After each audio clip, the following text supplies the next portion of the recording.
그래도 하나님 말씀 오늘 1장 1절인데 이제 마가복음의 서론을 함께 달아보고 또 마가의 삶에 대해서 좀 한번 달아보고자 합니다. 그래서 모두 함께 일어서셔서 마가복음 1장 1절 마가복음 1장 1절을 함께 읽어보겠습니다. 함께 읽겠습니다. 시작. 하나님의 아들 예수 그리스도의 복음의 시작이라. 아멘. 함께 서신처럼 기도하겠습니다. 사랑하는 하나님 아버지, 이제 마가복음 책을 성경을 이제 공부를 하려고 합니다. 주님, 이 여정 가운데 늘 함께 해주셔서 정말 주님께서 이 땅에서 하셨던 사역들 저희가 잘 알고 또 이 땅에서 주님께서 비추셨던 그 영광을 저희가 이 말씀을 통해서 보게 도와주시옵소서. 이 종의 입술을 주관하여 주시고 또 듣는 저희의 마음을 열어주셔서 정말 이 말씀의 씨앗이 정말 많은 열매를 맺을 수 있게 주님 허락하여 주시옵소서. 홀로 영광 받아주시옵소서. 주 예수 그리스도를 받들어 기도드립니다. 아멘. 앉으시겠습니다. 그래서 이제 오늘 마가복음을 함께 보실 텐데요. 이제 보통 이제 서론을 조금 저는 몰랐는데 좀 다들 많은 분들이 이제 하시고 이제 마가복음이 어떤 책인지 좀 다루시더라고요. 그래서 정말 많은 책들을 좀 읽은 것 같습니다.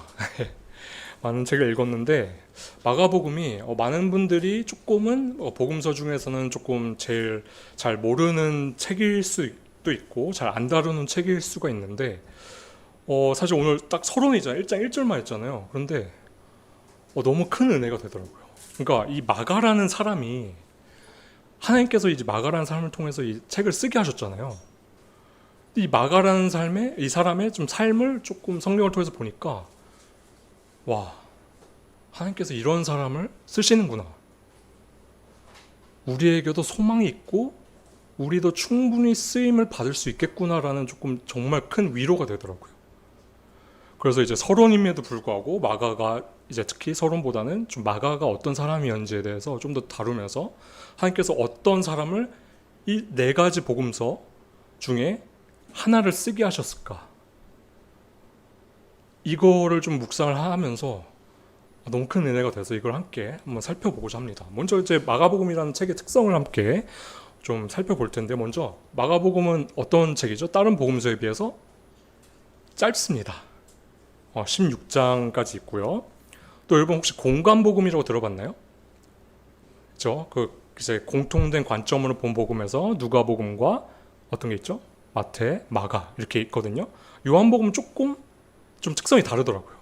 확실히 보면은 공통된 게 많이 없기도 하고 그런데 이제 이 마가복음 공관복음 중에서는 이 세 가지 복음 중에서 가장 짧은 책이고 또 많은 학자들이 가장 빨리 쓰인 책이 아닐까라고 하긴 하더라고요. 물론 이제 마태복음이 먼저 쓰였느냐 아니냐 이런 거에 대해서 조금 의견이 있긴 하지만 대부분 마태나 누가가 그 마태복음이나 누가복음을 보면요. 마가복음에 나온 한 95%의 사건이 그대로 나온다고 합니다. 그 정도로 어떻게 보면 마가복음이 먼저 쓰여지지 않았을까 싶긴 한데 그것보다는 중요한 것은 마가복음이 이제 다른 복음서에 비해서 어떻게 좀 다른지 우리가 알 필요가 있잖아요. 그렇죠? 먼저 그거 들어보셨나요? 뭐 옛날 분들이 조금 많이 이거를 좀 하셨다고 하더라고요. 예를 들어서 요한복음은 무슨 복음이라고 하죠? 독수리 복음. 그렇죠?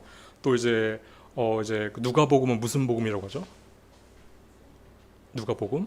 뭐 들어보셨죠? 이런 거. 뭐 인자복음이라고 하더라고요. 인자라는 단어가 엄청 많이 나온다고 합니다. 그리고 마태복음은 뭐라고 하죠? 마태복음?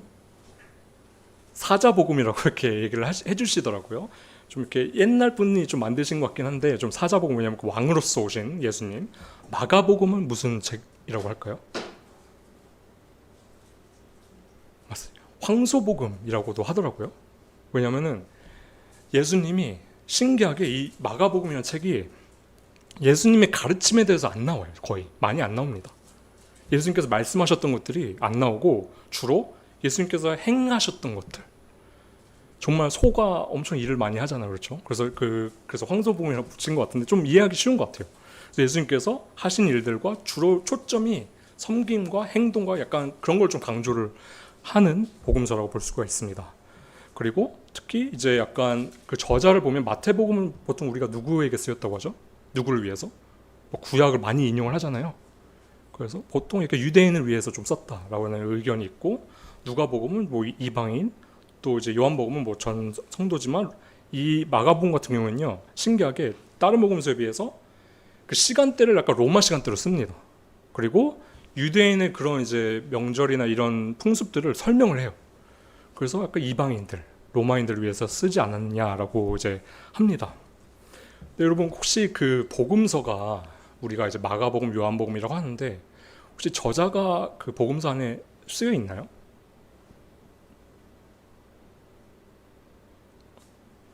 보면요, 보통 마가복음 같은 경우는요, 저자가 사실 쓰여 있지가 않습니다. 그래서 우리가 이제 추측을 하는 건데, 이게 마가가 정말 썼느냐라고 했을 때, 우리가 이제 학자들이 더 연구를 하고 또 이제 했을 때, 실제로 이제 초대교회 이제 성도님들이 계시잖아요. 뭐 교부라는 사람들도 있었고, 그런데 뭐 이레니우스나 뭐 유스틴, 뭐 순교자 유스틴이라고 유명한 좀 크리스천들이 있어요. 근데 그분들의 편지를 보면은 우리가 마가가 이제 쓴 복음서라는 것을 우리가 이제 알 수가 있습니다. 그래서 저 오늘 좀 다루고자 하는 것은요, 그러니까 이 마가라는 사람이 어떤 사람일까, 하나님께서 왜 쓰셨는지, 어떻게 쓰셨는지 조금 살펴보려고 해요. 먼저 마가는 누구의 사촌이신지 아시나요? 유명한 사람의 사촌이더라고요. 가족입니다. 바나바의 사촌입니다. 골로새서 4장 10절을 보면요, 바나바의 사촌이어서 나중에 이제 싸우죠. 그랬을 때 누가 편을 들어주죠? 마가의 편을? 바나바가 들어주죠. 저는 그냥 바나바가 정말, 물론 위로의 아들이라는 그런 별명을 가지고 있고 정말 그럴 마음이 있었다고 저는 생각을 하지만, 가족인 것도 있었구나라는 조금 생각이 들더라고요.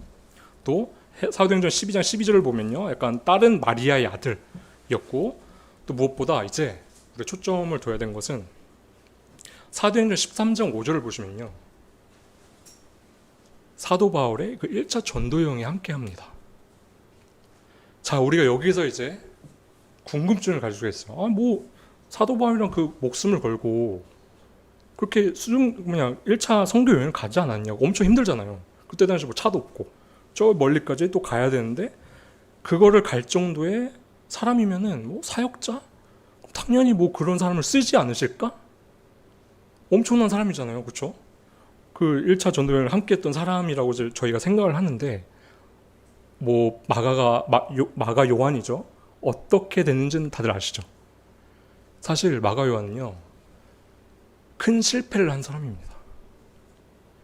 크게 실패를 했어요. 이거를 이제 사도행전 15장 37절 38절에 나오는데요. 이걸 함께 보시겠습니다. 37절 부분이 없나요? 네. 네, 이걸 함께 보시겠습니다. 시작. 바울은 밤빌리아에서 자기들을 떠나 자기들과 함께 일하러 가지 않은 자를 데리고 가는 것이 좋지 않다고 생각하니라.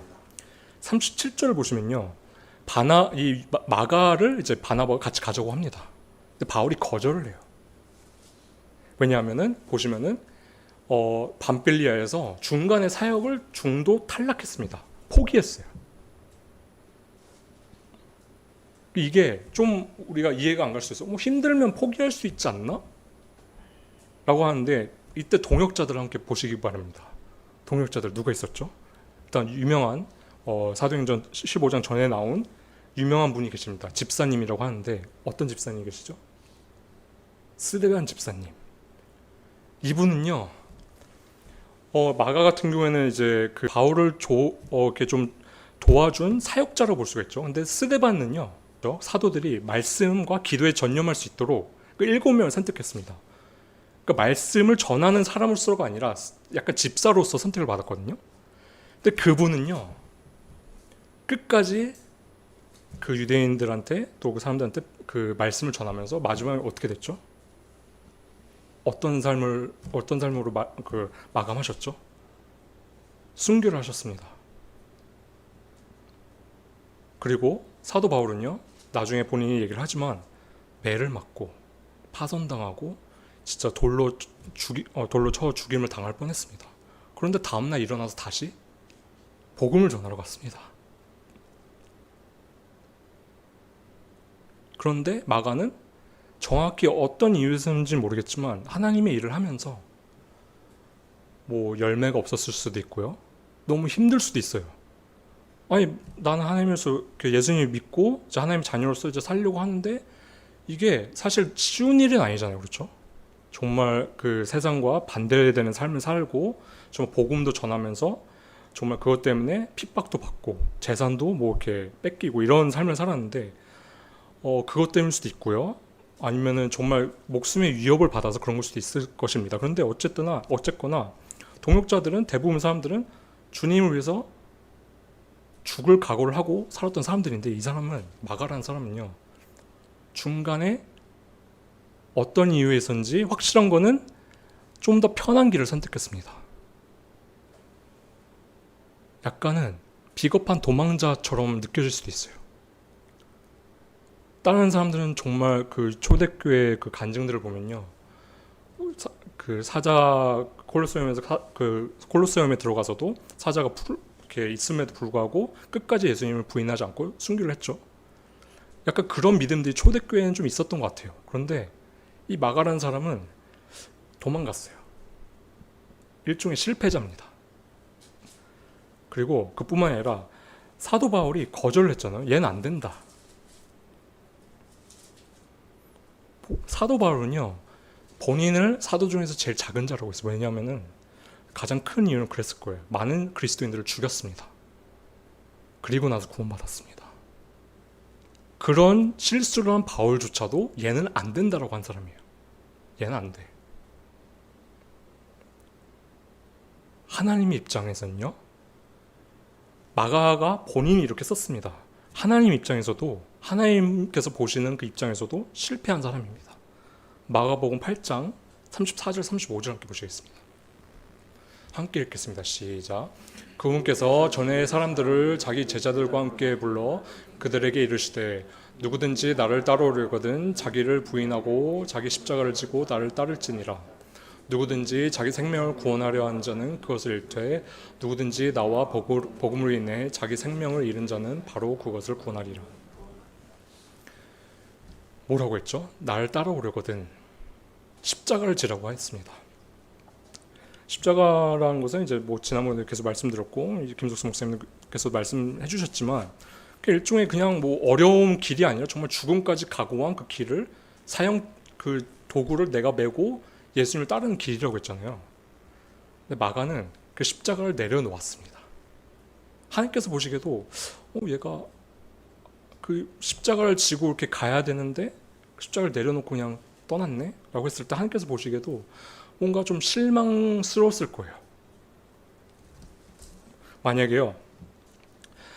이런 사람을 생각해보세요. 만약에 이 마가라는 사람이 이 이력을 가지고 신학교 원서를 낸다. 제가 보기엔 탈락할 것 같아요. 중도 포기한 사람, 힘들어서. 근데 앞으로도 더 힘들 건데 얘는 안 되겠구나. 그리고 예를 들어서 강남교회 지금 이제 혹시나 마가의 이력을 갖고 있는 분이 담임 목사로 이렇게 예를 들어서 이력서를 냅니다. 여러분들 어떻게 하실 것 같으세요? 중도 포기한 사람. 조금 쉽지 않죠. 또 그런 얘기가 있어요. 마가복음에만 나오는 청년이 있다는 거 아십니까? 누군지 아시나요? 마가복음 14장 52절 함께 보시겠습니다. 마가복음 14장 52절 없나요? 네, 제가 한번 읽어볼게요. 나중에 그 예수님께서 이렇게 잡혀 가시고 나서 일어난 일인데 14장 52절 제가 한번 읽어보겠습니다. 51절 52절 어떤 얘기가 나오냐면 어떤 청년이 나옵니다. 어떤 청년이 벌거벗은 몸에 아마포를 두르고 그분을 따라가다가 예수님이죠. 청년들에게 붙잡힘에 그가 아마포를 버리고 그들을 떠나 벌거벗은 채 도망하니라. 예수님이 계속 끌려가는데 그걸 가다가 도망칩니다. 그래서 이거는 확실하지 않지만 어떤 사람들은 마가복음에만 있으니까 이게 마가 아닌가? 마가가 도망친 거 아닌가? 라는 얘기를 하더라고요. 실제 마가복음에만 나오는 청년입니다. 혹시나 정말 이런 이력까지 있으면요. 정말 크게 실패했다고 볼 수가 있죠. 누가 떠오르나요? 베드로도 3번이나 부인을 했죠. 또 어떤 일이 있었냐? 39절 보시면요. 바울에게 거절을 받았죠. 그리고 그것 때문에 바나바와 싸웁니다. 자기 이제 삼촌인가요? 누이의 아들이니까 삼촌이죠. 그렇죠? 나 때문에 형제 사랑을 그렇게 외치셨던 예수님이신데 내가 원인이 돼서 이 둘이 싸웁니다. 넘어지는 돌이 된 거예요.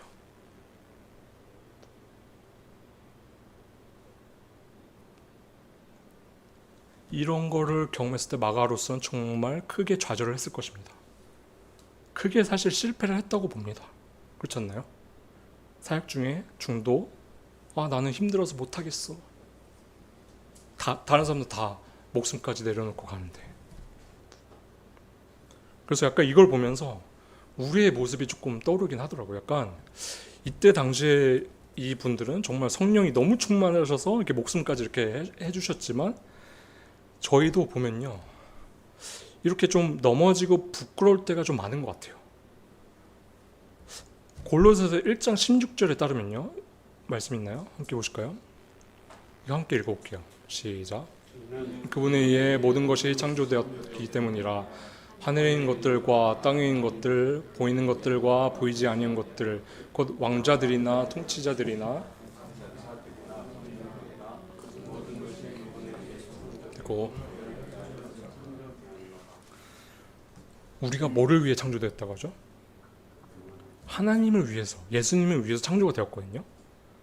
그런데 우리가 살아가는 거에 있어서 우리가 우리 일에 치여서 하나님을 놓칠 때가 많은 그런 연약함이 있을 때도 있고요.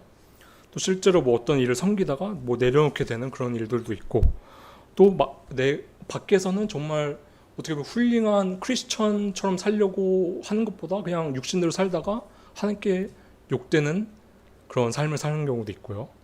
또 어떤 경우는 뭐 밖에서는 열심히 살지만 집에서는 정말 엉망진창으로 살아서 집안 식구들한테 간증을 못 남기는 경우.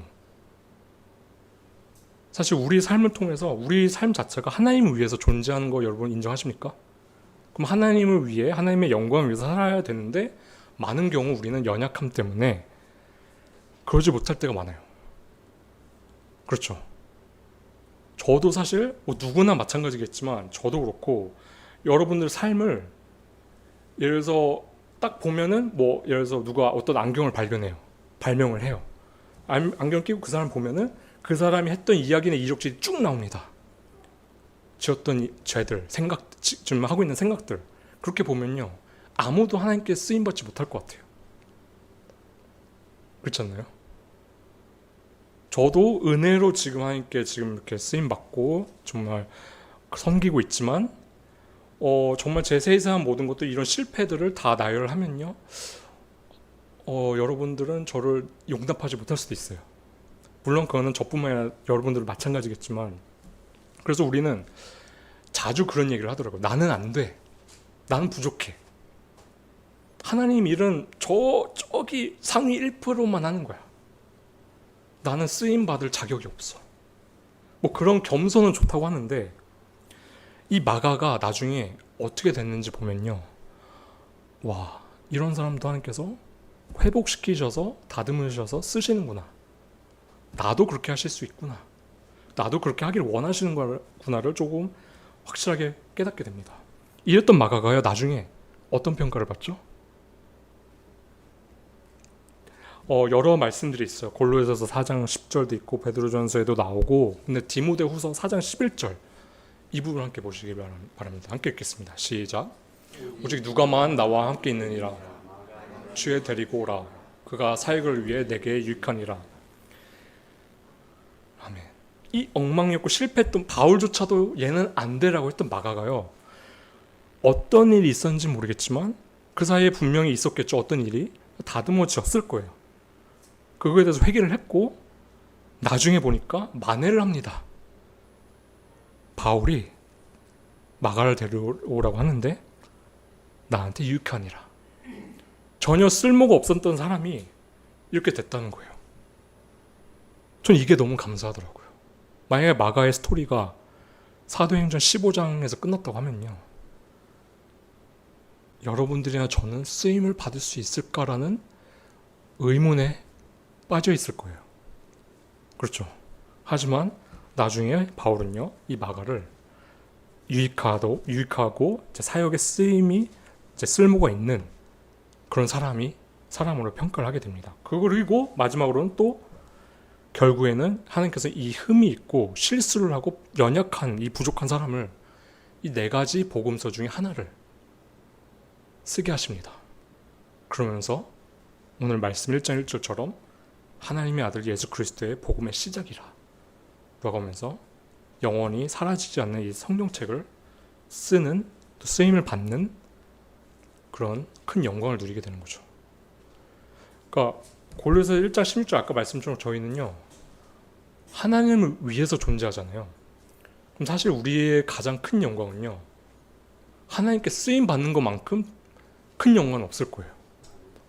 나를 통해서 한 영혼이 돌아오거나 나를 통해서 하나님께서 이 교회를 섬기게 하시는 것, 하나님께서 주시는 그 은사를 통해서 나를 통해서 뭐 어떤 교회 청소하는 것도 정말 낮은 곳에서 하는 그 일조차도 하나님께서는 엄청 높게 보실 거라 믿습니다.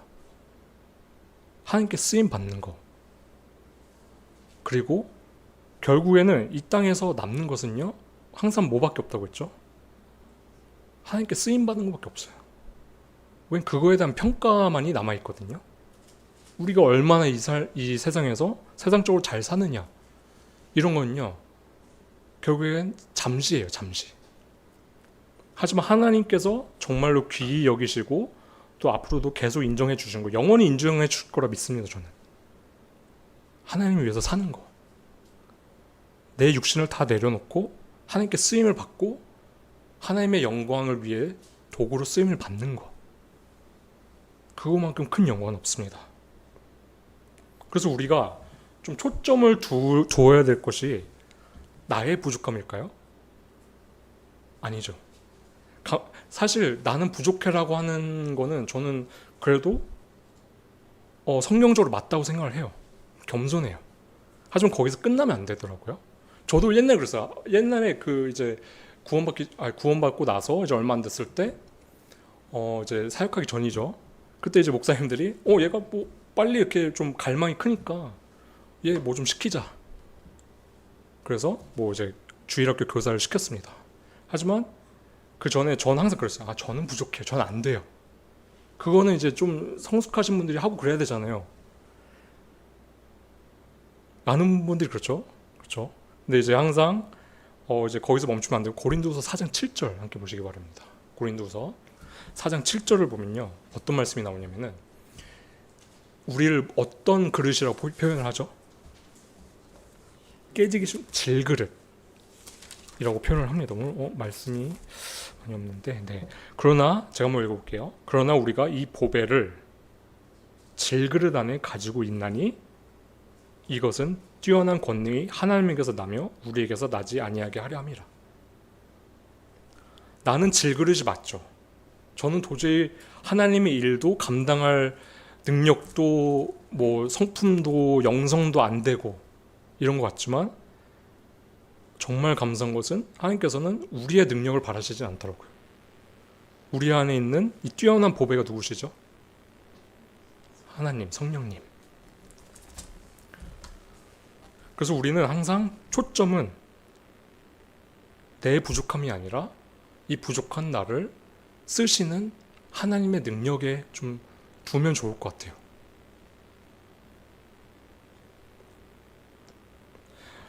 이런 경우들이 정말 많아요. 사실 너무 감사한 것은 저도 하나님께 쓰임 받는 것에, 또 여러분도 하나님께 쓰임 받는 것에 정말 이제 감사하잖아요. 그렇죠? 근데 저는 이렇게 베드로가 항상 그 생각이 나더라고요. 베드로도 3번이나 이렇게 부인을 했을 때 사실은 이제 나중에 이제 예수님께서 말씀하셨을 때 뭐라고 하냐면, 예수님께서 너희가 사람 앞에서 나를 부인하면 나도 천사들 앞에서 널 부인할 것이다. 이 부인에 대한 죄가 엄청 커요, 사실은. 그런데 베드로는요, 그때 당시에 자기가 죽을까봐 그 예수님을 부인을 3번이나 했습니다. 그렇죠? 그런 베드로가 거기서 그 스토리가 끝났으면요, 우린 그 누구도 하나님께 쓰임 받을 수 있을 거라는 그 소망이나 기대치가 없을 거예요. 그렇지 않나요? 근데 예수님께서 거기서 멈추시고 어떻게 하시죠? 그에게 갑니다. 먹을 것도 주세요. 그리고 3번이나 물어보시더라고요. 네가 나를 사랑하느냐? 사랑하느냐? 사랑하느냐? 근데 베드로의 좀 대답이 중요하죠. 베드로가 뭐라고 했죠? 아니요. 아니요라고 하지 않았어요. 여전히 베드로 안에는 이거에 저희가 좀 참고해야 될 부분이 있거든요. 마가에 대한 스토리가 그것까지는 안 나오지만 이 베드로의 스토리를 보면요. 베드로는 여전히 예수님을 사랑했어요. 예수님에 대한 마음이 있더라고요. 그래서 이제 우리가 사실 누가 그런 얘기를 하더라고요. 여전히 나는 하나님께 쓰임 받으려고 하는 또 사랑하는 그 마음은 있어야 된다. 능력은 없어도. 그 마음조차 없고 마음대로 살려고 하는 사람 하나님께서 쓰실까라는 얘기를 하시더라고요. 맞는 것 같아요. 여전히 베드로한테는 그 마음이 있었어요. 마가한테도 분명히 그 실수에 대한 뼈아픈 회개 그리고 다시 쓰임받고자 하는 갈망이 있지 않았을까. 또 회복받고 싶은 그 갈망, 하나님에 대한 그 중심. 나는 크게 넘어졌지만 부족하지만 여전히 하나님에 대한 그 초점, 하나님의 영광 이것이 있지 않았을까 좀 싶습니다. 뭐냐면요, 하나님께서는요 사울 왕 같은 경우는요 그런 마음이 전혀 없었죠. 그냥 자기 마음대로 살았습니다. 계속 하나님 말씀에 어긋나게 살았고 결국에 하나님께서 사울 왕을 쓰시기를 포기하시고 거부하시고 버렸습니다. 그래서 우리 마음속에 좀 그런 게 좀 있는지 좀 살펴봐야 될 것 같아요. 나는 부족하지만 여전히 나는 하나님께 쓰임 받고 싶고 이 말세에 더 믿는 사람이 없어지는데 교회도 없어지고 믿는 사람도 없어지고 믿음이 사라진 이때에 나는 이거대로 흘러가는 게 아니라 여전히 하나님을 사랑하고 하나님을 위해서 살고 싶은 그 마음이 있는지 각자 조금 또 저도 포함해서 좀 그 살펴보면 좋을 것 같아요. 왜냐면 저희 아까 말씀드렸다시피 하나님께 쓰임 받는 거 말고는 사실 이 땅에서의 큰 의미가 있는 게 있나요? 저희가? 크게 없죠. 하나님을 위해서 사는 거, 하나님께 쓰임 받는 거, 하나님과 그 사랑의 긴밀한 교제 안에 있는 거, 그거 말고는 없잖아요. 그렇죠? 그래서 그런 마음이 있는지 좀 살펴봤으면 좋겠고 또 쓰임 받고 싶으면은 그게 또 중요한 게 있더라고요. 만약에 그 마음까지 있다 한다면은 디모데후서 2장 21절 말씀입니다. 이 말씀도 없네요. 좀 이렇게 오류가 있었나 보네요. 네, 제가 한번 읽어보겠습니다.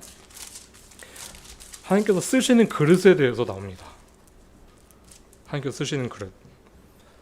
그러므로 사람이 이런 것들로부터 자기를 깨끗하게 하면 그 위에 이제 그런 바로 위에 그런 이제 죄들에 대해서 이제 나오겠죠. 그리고 자기를 깨끗하게 하면 종귀에 이르는 그릇 곧 거룩히 구별되어 주인이 쓰기에 합당하며 모든 선한 일에 예비된 그릇이 되리라. 그 다음은 우리의 그 마음이 있으면요 하나님께서 쓰실 만한 그 깨끗한 그릇이 되려고 노력을 해야 됩니다. 이미 지은 죄들은 어쩔 수 없지만 분명히 하나님께서는 있었네요 말씀이. 네. 네. 그래서 이런 마음들을 가졌으면 또 이렇게 실제로 하나님께 쓰실 수 있도록 깨끗한 그릇이 되게끔 그 죄에 대해서 멀리하는 것이 좀 중요할 것 같습니다. 그렇죠. 그 전에 물론 이렇게 베드로나 마가처럼 죄를 지었을 경우에는 회개를 했을 때 분명 하나님께서 또 회복을 시켜주시라 믿습니다. 근데 포인트는요 그건 것 같아요. 우리가 정말로 이 땅에서 초점을 두어야 되는 것이 무엇이냐라고 했을 때 많은 사람들은 저도 그렇고 살 때 사실 놓치기가 너무 쉬워요. 그냥 세상 사는 그냥 흘러가는 대로 살고 또 마귀가 사탄과 마귀가 저희를 내버려 두지 않잖아요. 하나님께 집중을 못하게 하는 일들을 정말 많이 일어나게 하는 것 같아요. 그런데 약간 저도 사실 지금까지 여기까지 오게 된 것도 정말 큰 하나님의 은혜라고 생각을 하거든요. 그 생각을 했거든요. 나는 진짜 안 돼 라고 했을 때 나는 성경적으로 안 돼 라는 생각을 갖고 있었어요, 늘. 그런데 유일하게 딱 하나 유일하게 제가 자랑할 것도 아니지만 하나님께서 주신 마음이 뭐냐면은 그런 이제 여러 가지 아픔들을 통해서 하나님 아니면 안 된다. 내 삶에 있어서 하나님 아니면 나는 진짜 아무것도 못한다. 진짜 하나님만큼은 난 놓치고 싶지 않다. 왜냐하면은 세상에 있는 모든 것을 잃어봤기 때문에 그때 남는 건 하나님밖에 없더라고요. 그것을 계속 반복하다 보니까 나는 하나님 아니면 아무것도 아니고 하나님만 있었으면 좋겠고 무조건 하나님을 위해서 사는 거 만약에 내가 쓰임을 받을 수 있다고 하면 쓰임 받고 싶다. 그 소망 조금만 꺼지지 않는 불씨 딱 하나가 남아있었거든요. 하나님께서 정말 그거 하나 정말 그 아무것도 아닌 하나님을 의지하는 마음 그거 하나 때문에 지금 여기까지 하나님께서 인도해 주시지 않았나 생각을 하게 됩니다.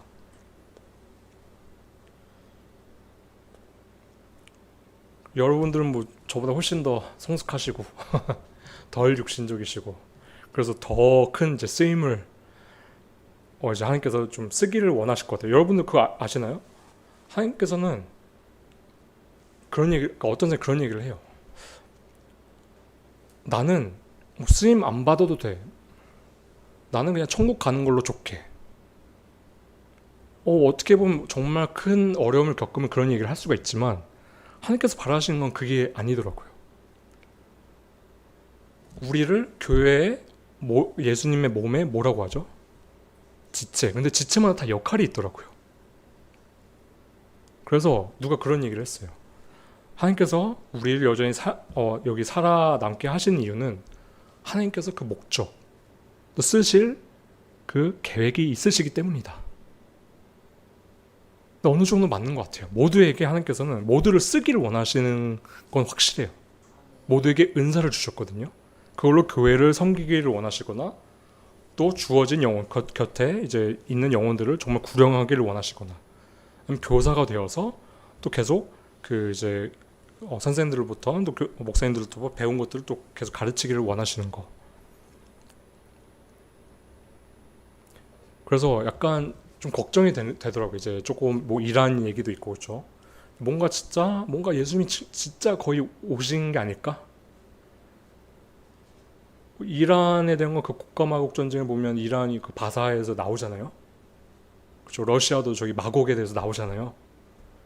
그리고 6.6표도 이제 뭐 거의 비슷하잖아요. 그래서 이럴 때 됐을 때 정말 믿음이 없어지고 정말로 이제 유럽처럼 교회들이 다 나이트클럽이 되고 이슬람 사원을 팔려나가고 정말로 예수님이 믿는 신실한 사람들 쓰임받을 사람들이 없어지겠구나. 우리나라도 비슷하지 않을까 싶긴 해요. 그렇죠? 끝날이 가면 갈수록 그렇게 되면 우리나라도 유럽처럼 그렇게 교회가 다 사라지고 더 이상 하나님께서 쓰시고 싶지만 쓰실 사람이 없는 그때가 되면은 정말 슬프겠구나라는 생각이 들더라고요.